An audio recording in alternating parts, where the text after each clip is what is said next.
नमस्कार, मैं डॉक्टर सुषमा पांडे, सह आचार्य राजनीति विज्ञान, राजकीय महाविद्यालय टोंक, आप सभी का हार्दिक स्वागत करती हूँ।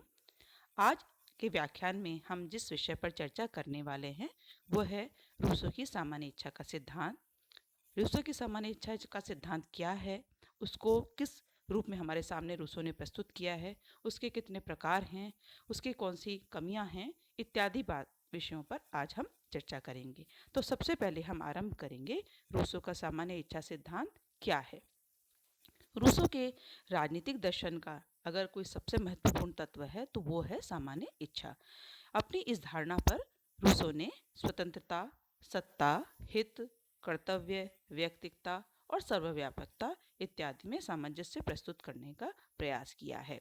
साथ ही साथ यह भी स्पष्ट करने का प्रयास किया है कि सामाजिक समझौते के द्वारा मनुष्य किस तरह से अपनी शक्ति का परित्याग करता है और उसको परित्याग करने पर व्यक्तिगत इच्छा का स्थान किस तरह से सामान्य इच्छा ले लेती है। तो इस प्रकार रूसो की जो सामान्य इच्छा का सिद्धांत है यह बताने का प्रयास करता है कि व्यक्ति की अपनी कोई निजी इच्छा नहीं होती, बल्कि जो भी इच्छा है वह सामान्य इच्छा है जो कि सार्वजनिक हित के साथ जुड़ी होती है। अब हम बात करेंगे रूसो की सामान्य इच्छा सिद्धांत को लेकर दी गई परिभाषाओं की। तो सबसे पहले पोसांके ने अपनी परिभाषा स्पष्ट करते हुए बताया है कि सामान्य इच्छा है संपूर्ण समाज की सामूहिक अथवा सभी व्यक्तियों की ऐसी इच्छाओं का योग होता है जिसका लक्ष्य सामान्य हित की पुष्टि हो। अर्थात इसमें मूल रूप में बोसांके ने यह बताया है कि सामान्य जो इच्छा होती है वो किसी एक व्यक्ति की इच्छा नहीं है, बल्कि वो सभी की सामूहिक इच्छा होती है और उसका उद्देश्य किसी का निजी हित नहीं होता, बल्कि पूरे समाज के हित के संदर्भ में उसको समझाने का प्रयास किया है। दूसरी परिभाषा ग्रीन के अनुसार कहा गया है कि सामान्य आदर्शों की सामान्य चेतना ही सामान्य इच्छा होती है। तो इस प्रकार से विभिन्न विद्वानों ने जिस तरह से सामान्य इच्छा की परिभाषा को हमारे सामने प्रस्तुत किया है उससे यह निष्कर्ष निकलता है कि सामान्य इच्छा जो होती है वह मूल रूप से किसी एक व्यक्ति की इच्छा नहीं होती, बल्कि समाज के सभी व्यक्तियों की आदर्श इच्छाओं का एक योग होता है, उनका एक एकीकरण होता है जिसमें केवल मात्र जो उद्देश्य होता है वो सामाजिक हित होता है, किसी व्यक्ति विशेष का हित नहीं होता।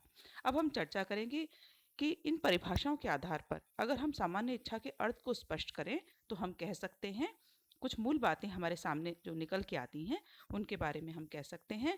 पहली बात कि सामान्य इच्छा जो होती है वो समाज के व्यक्तियों की आदर्श इच्छाओं का योग होती है। साथ ही साथ यह मानव की इच्छाओं का वह हिस्सा होता है, वह श्रेष्ठ भाग होता है जो समाज के लिए हितकारी होता है, उनके हित के साथ जुड़ा होता है। सामान्य इच्छा निष्काम होती है, यानी उसमें किसी का अपना व्यक्तिगत हित नहीं छिपा होता, स्वार्थ नहीं छिपा होता, बल्कि निस्वार्थ निष्काम भाव से वह कार्य करती है। सामान्य इच्छा का उद्देश्य सामाजिक हित होता है, उसमें समाज के सभी लोगों के हित के संदर्भ में बातचीत होती है। साथ ही साथ सामान्य इच्छा का संबंध व्यक्तिगत बातों से नहीं होता, बल्कि सार्वजनिक बातों से होता है, क्योंकि व्यक्ति विशेष की कोई महत्वपूर्ण भूमिका नहीं है, बल्कि व्यक्ति सबके साथ मिलकर अपनी इच्छाओं को जब समाज के साथ जोड़ता है तभी जाके समाज का हित हो सकता है और उसके हित में ही व्यक्ति का हित छुपा होता है।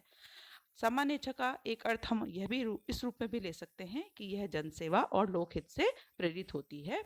इसमें किसी व्यक्ति विशेष के स्वार्थ या निजी इच्छा को महत्वपूर्ण स्थान नहीं दिया गया, बल्कि यह माना गया है कि सामाजिक हित की भावना जितनी अधिक प्रबल होती है, जितनी जनसेवा और लोकहित से जुड़ी होती है, वही वास्तव में सामान्य इच्छा होती है। अब हम चर्चा करेंगे कि रूसो ने सामान्य इच्छा के कितने रूपों को बताया है। रूसो ने अपने सामान्य इच्छा सिद्धांत को प्रस्तुत करते हुए यह बताया है कि सामान्य इच्छा के दो हिस्से होते हैं, दो अंग होते हैं या दो प्रकार होते हैं। एक होती है सामान्य व्यक्तियों की इच्छा और दूसरी होती है सामान्य हित पर आधारित इच्छा। तो इन रूपों के आधार पर उसने हमारे सामने सामान्य इच्छा के दो प्रकार स्पष्ट किए हैं। पहला होती है यथार्थ इच्छा और दूसरी होती है आदर्श इच्छा। तो यथार्थ इच्छा को लेकर के रूसो कहते हैं कि यथार्थ इच्छा वह होती है जो कि व्यक्तिगत स्वार्थ की पूर्ति करती है। साथ ही साथ यथार्थ इच्छा में सामाजिक हित की कोई चर्चा नहीं की जाती, यानी इसमें सामाजिक हित की एक प्रकार से उपेक्षा होती है, उसकी ओर ध्यान नहीं दिया जाता। साथ ही साथ जो यथार्थ इच्छा होती है, इसमें सामाजिक हित की कहीं चर्चा चूंकि नहीं होती, इसलिए इसमें व्यक्तिगत स्वार्थ की प्रबलता होती है, यानी व्यक्ति का स्वार्थ सबसे महत्वपूर्ण होता है। इस प्रकार की इच्छा में भावना ज़्यादा जुड़ी होती है, यानी यह इच्छा भावना प्रधान होती है। मनुष्य के साथ व्यक्तिगत रूप से जुड़े होने के कारण उसमें इसकी भावनाओं को महत्वपूर्ण स्थान दिया गया है। इसके अलावा यथार्थ इच्छा जो होती है वो उसमें मनुष्य विवेकहीनता से कार्य करता है, क्योंकि वह भावनात्मक होती है तो मनुष्य अपने विवेक या बुद्धि का ज़्यादा प्रयोग नहीं करता है, बल्कि वह विवेकहीनता से बिना कुछ सोचे समझे कार्य करता है। साथ ही साथ जो यथार्थ इच्छा होती है व्यक्ति की एक प्रकार से क्रांतिकारी इच्छा होती है, क्योंकि इसमें व्यक्ति कुछ भी करने के लिए तत्पर रहता है, वो कभी भी कुछ नया करने के लिए, कुछ परिवर्तन लाने के लिए तुरंत तैयार हो जाता है। इस प्रकार की इच्छा में व्यक्ति का जो दृष्टिकोण होता है वह संकीर्ण होता है, क्योंकि वह केवल मात्र व्यक्तिगत हित की बात करता है और इस कारण से कई बार वह अंतर्द्वंद से भी युक्त हो जाता है। कई बार उसमें यह असमंजस की स्थिति होती है कि किस प्रकार से कार्य किया जाए। तो यथार्थ इच्छा एक प्रकार से व्यक्तिगत इच्छा है, व्यक्तिकता से जुड़ी हुई है, जिसमें व्यक्ति केवल मात्र अपने स्वार्थ में ही इच्छाओं को पूरा करने का प्रयास करता है और साथ ही साथ वह बिना सोचे विचारे कोई भी निर्णय या कदम उठाने के लिए तत्पर रहता है। उसके इस प्रकार की इच्छा में सामाजिक हित कहीं भी दिखाई नहीं देता। दूसरी ओर जो चर्चा की है रूसो ने, वो बात की है आदर्श इच्छा की। वह कहता है कि सामान्य इच्छा का ये जो दूसरा रूप है, यह जो ऐसा एक रूप है जिसमें इसका जो लक्ष्य है वो संपूर्ण समाज का कल्याण करना होता है। यानी दूसरे शब्दों में हम इस प्रकार से इसको कह सकते हैं कि आदर्श इच्छा जो होती है वह मूल रूप में समाज के हित से जुड़ी होती है, वो सामान्य हित पर आधारित इच्छा होती है और इसका लक्ष्य समाज का कल्याण करना होता है। इसके अंतर्गत विवेक, ज्ञान और सामाजिक हित को महत्वपूर्ण स्थान दिया जाता है। क्यों दिया जाता है? क्योंकि इसमें व्यक्ति चूंकि व्यक्तिगत हित की बात नहीं करता बल्कि समाज के हित की बात करता है, तो इसलिए उसमें बस सोच समझकर विवेक के साथ बुद्धि लगा करके कोई भी विचार करता है और उसको सामाजिक हित की दृष्टि से सोचने का प्रयास करता है। इस इच्छा के संदर्भ में रूसो बताते हैं कि आदर्श इच्छा जो होती है इसमें व्यक्ति का स्वयं का हित जो होता है वो कहीं अलग से नहीं होता, बल्कि उसका स्वयं का हित समाज के हित का एक हिस्सा होता है। यानी अगर समाज का हित होता है तो व्यक्ति का हित अपने आप होगा। साथ ही साथ आदर्श इच्छा जो है व्यक्ति की उत्कृष्ट इच्छा है, यानी जो स्वार्थहीन होती है और कल्याणकारी होती है, जिसमें व्यक्ति अपने लिए नहीं सोचता बल्कि समाज के कल्याण के लिए बात करता है और उनके कल्याण के लिए ही योजनाएं बनाता है। स्वार्थ उसमें कहीं भी दिखाई नहीं देता। और साथ ही साथ आदर्श इच्छा जो है वह व्यक्ति में स्थायी रूप से निवास करती है, क्योंकि उसके विचार में हमेशा समाज के कल्याण की बात छिपी होती है। लेकिन साथ ही साथ अगर हम बात करें इस सामान्य इच्छा सिद्धांत की आलोचना की, तो सामान्य इच्छा का जो सिद्धांत होता है वह एक प्रकार से ऐसा माना गया है कि सामान्य इच्छा का सिद्धांत, इसमें कुछ कमियां देखी गई हैं। किस रूप में? कि सामान्य इच्छा का जो ये सिद्धांत जिस तरह से हमारे सामने रूसो ने प्रस्तुत किया है, ये एक तरह से राजनीतिक चिंतन में अगर हम देखें तो वो एक विवाद का विषय बन गया है। कैसे बना है कि एक और तो कुछ विचारकों की दृष्टि में सामान्य इच्छा का सिद्धांत सारहीन है, कुछ उसको कहते हैं कि यह लोकतंत्र और राजनीतिक दर्शन का बुनियादी आधार है। तो इस प्रकार आलोचनाओं को लेकर भी अलग अलग हिस्से बटे हुए हैं। अलग अलग विद्वानों ने इसको लेकर के जो चर्चा की है उसके बारे में हम बात करेंगे। तो पहली जो इसकी आलोचना की गई है कि ये सामान्य इच्छा का सिद्धांत है ये अस्पष्ट और व्यवहारिक है। कैसे? विद्वानों ने कहा है, जो आलोचक हैं वो कहते हैं कि रूसो को जो सामान्य इच्छा का जो विचार है अस्पष्ट इसलिए माना जाता है, अव्यवहारिक इसलिए माना जाता है क्योंकि एक विशेष समय पर सामान्य इच्छा का ज्ञान प्राप्त करना बहुत कठिन होता है, बल्कि एक प्रकार से असंभव होता है। और खुद रूसो इस बारे में पूर्ण निश्चित नहीं है, क्योंकि उसने अपने जो ग्रंथ सामाजिक समझौता में कई ऐसी विरोधाभासी बातें कही हैं जिनसे यह स्पष्ट होता है कि यह एक अव्यवहारिक सिद्धांत है। क्योंकि हम हमें अपनी सामान्य इच्छा का जब हम पता नहीं कर सकते और इस सिद्धांत का हमें क्या लाभ प्राप्त हुआ, तो ऐसी विवादास्पद, ऐसी अधूरी स्थितियों में रूसो ने अपने चिंतन से हमें लाकर खड़ा कर दिया है। इसलिए हम इस सामान्य इच्छा के सिद्धांत को अस्पष्ट और अव्यवहारिक मानते हैं। दूसरा जो आलोचना का बिंदु है, उसमें कहा गया है कि यथार्थ इच्छा और आदर्श इच्छा का जो अंतर है, जो भेद है, वो एक प्रकार से काल्पनिक है। यानी रूसो जिस तरह से कहते हैं कि सामान्य इच्छा और आदर्श इच्छाओं का जो योग है, वो किस तरह से आगे जाकर के कार्य करेगा, उसको लेकर के उसके अंतर को व्यवहार में वो सही स्पष्ट नहीं कर पाए।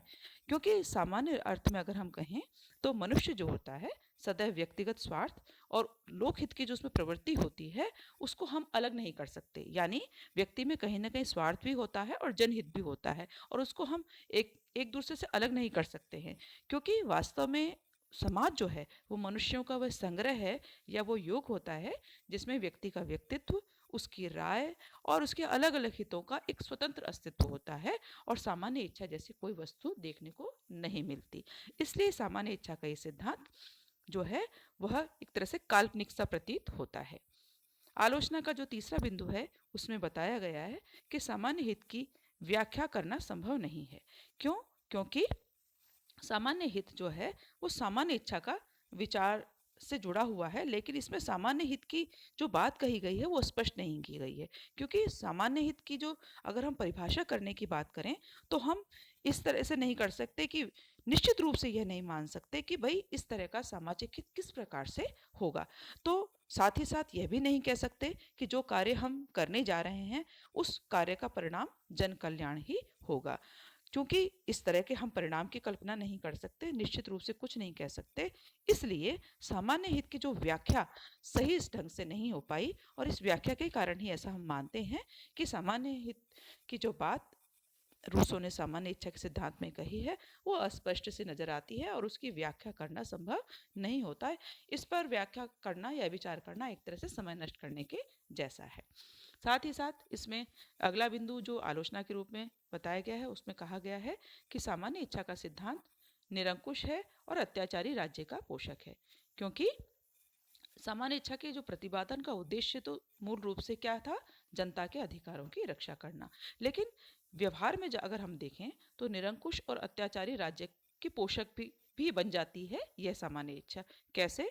कि एक विशेष समय पर इच्छा क्या है यह निश्चित करने की शक्ति रूसो स्वयं अपने पास न रख के शासक को सौंप देता है। और अगर राजा दुराचारी है, अत्याचारी है, तो वह अपने स्वार्थ को ही सामान्य इच्छा का रूप दे देता है।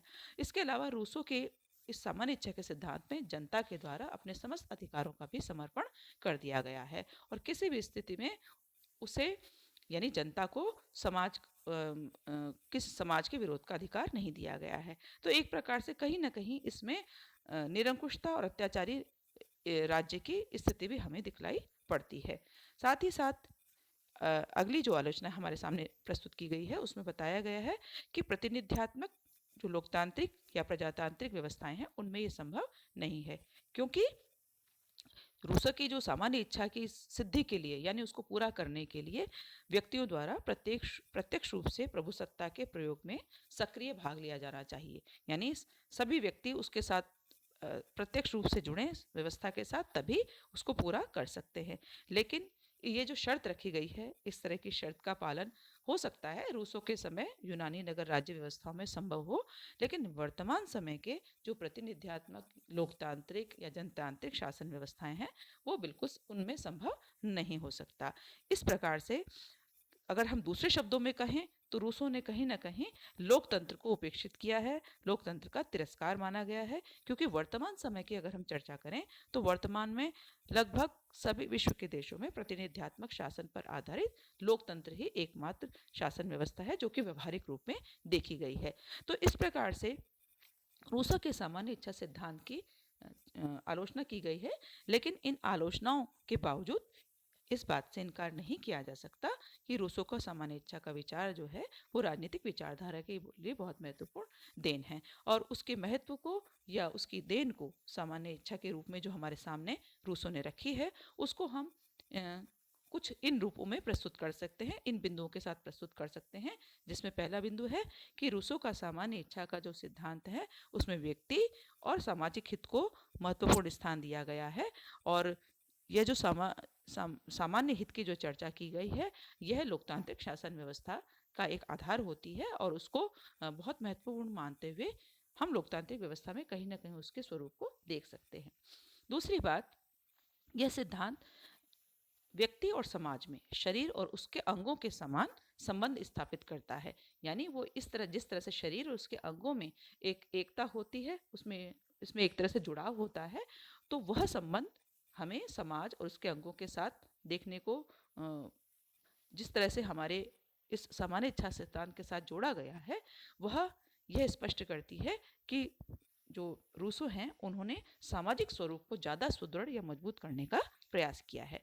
तीसरी जो, अगर हम इसकी महत्व की बात करें, तो रूसो ने यह स्पष्ट किया है कि राज्य एक स्वाभाविक और अनिवार्य संस्था है, और राज्य ही सामान्य इच्छा को क्रियात्मक रूप देने का साधन है। यानी राज्य नामक संस्था बहुत अनिवार्य है, उसके बिना किसी भी राज्य व्यवस्था में सामान्य इच्छा को, या दूसरे शब्दों में कहें तो लोगों के सामाजिक हित को या उनके जितने भी कल्याण के कार्य हैं उनको पूरा नहीं किया जा सकता, क्योंकि इसके बिना कोई भी व्यवस्था कार्य नहीं करेगी।